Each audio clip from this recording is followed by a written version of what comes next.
এখানে আমার একটা স্লোগান আছে, জাত ধর্ম ও রাজনীতির নির্দিষ্ট সীমা ছাড়িয়ে পশ্চিমবঙ্গের কোনো মাকে তার বাচ্চার জন্য অর্থের কারণে চিকিৎসার অভাবে চোখের জল ফেলতে দেব না, ইনশাল্লাহ।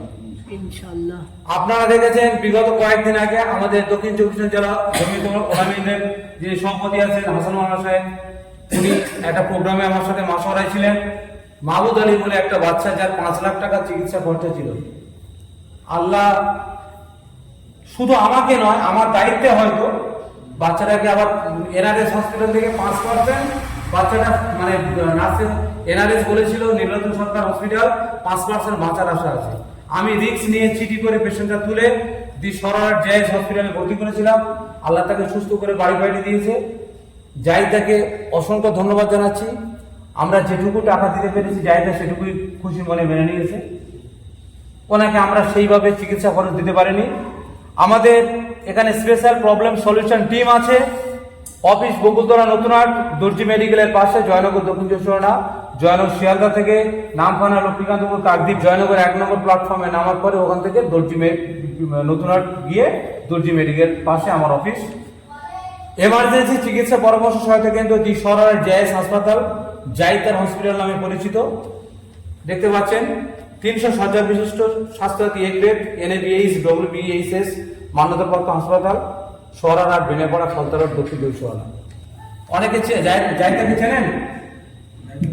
জাহিদুল ইসলাম সরার নার্সিংয়ের মালিক চেনেন কি? আমি আপনাদের চেনেন না, তাই তো? আমার বলে রাখলাম, যখন যা বিপদ আপদ হবে মাসওয়ারার জন্য ওখানে অফিসে চলে যাবেন ইনশাআল্লাহ।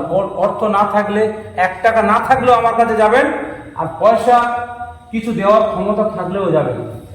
টাকাটা আমার কাছে কোনো ম্যাটার করবে না। আমি চিকিৎসা করে যাতে বাঁচানো যায়, প্রয়োজনে আমার যত ফ্যান ফলোয়ার আছে তাদের কাছ থেকে আমি টাকা প্রয়োজনে কালেকশন করি, আমি সেই বাচ্চা হোক আর মানুষ হোক তাকে সুস্থ করার চেষ্টা করব।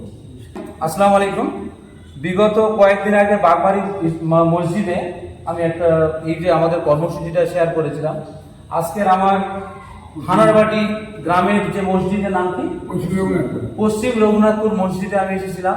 সেখানে ইমাম লস্কর পাড়া মসজিদে ইমাম সাহেব আছেন, নাম কি? গতবারের প্রোগ্রামে ইমাম সাহেব পড়েছিলেন, তো এই প্রোগ্রামটা হাফেজ আলী আকবর সাহেব আছেন, ওনার উপস্থিতিতে আমি পড়ছি।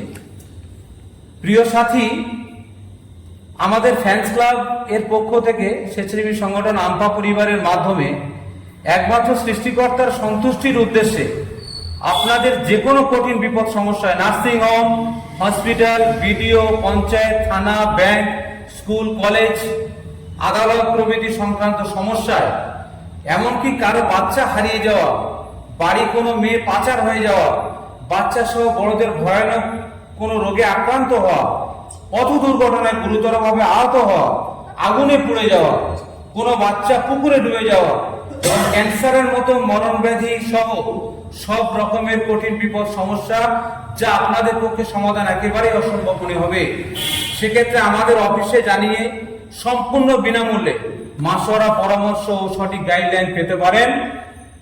ধন্যবাদ আনতে মেহেদি হাসান, চেয়ারম্যান আমপা পরিবার।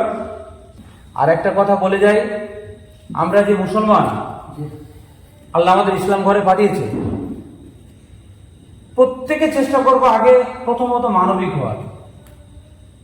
আমাদের বিশ্বনবী ছিলেন, রাস্তা দিয়ে যেতে যেতে কাঁটা দিয়ে রাখতেন না একজন বুড়িমা। তো পরপর যখন 3 দিন বুড়িমাকে দেখতে পায়নি, তো আমাদের নবীজি সন্দেহ করেছিল, অনুমান করেছিল মা বুড়িমা হয়তো অসুস্থ। তাহলে আমাদের সেই বিশ্বনবী কি করেছিলেন, সেই বুড়িমা করে খুঁজে খুঁজে তার বাড়িতে পৌঁছেছিলেন।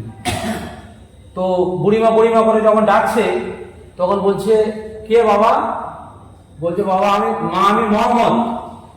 তো বলছে, কি হয়েছে? বলে, বাবা 3 দিন তো রাস্তায় কাঁটা নেই, আমি ভাবলাম যে আপনারা তো অসুস্থ, ওই জন্য আপনাকে দেখতে এসেছি। ইনি ছিলেন আমাদের নবীজি, তাই না? তাহলে আমাদের যা কিছু কাজ হবে না, সব সময় রোগীদের, পীড়িত মানুষদের কাছে আমরা যাওয়ার চেষ্টা করব। তো আমি এটুকু বললাম, বিপদ আপদ হলে আমাদের অফিসে যোগাযোগ করবেন। এখানে কোনো টাকা পয়সা লাগে না।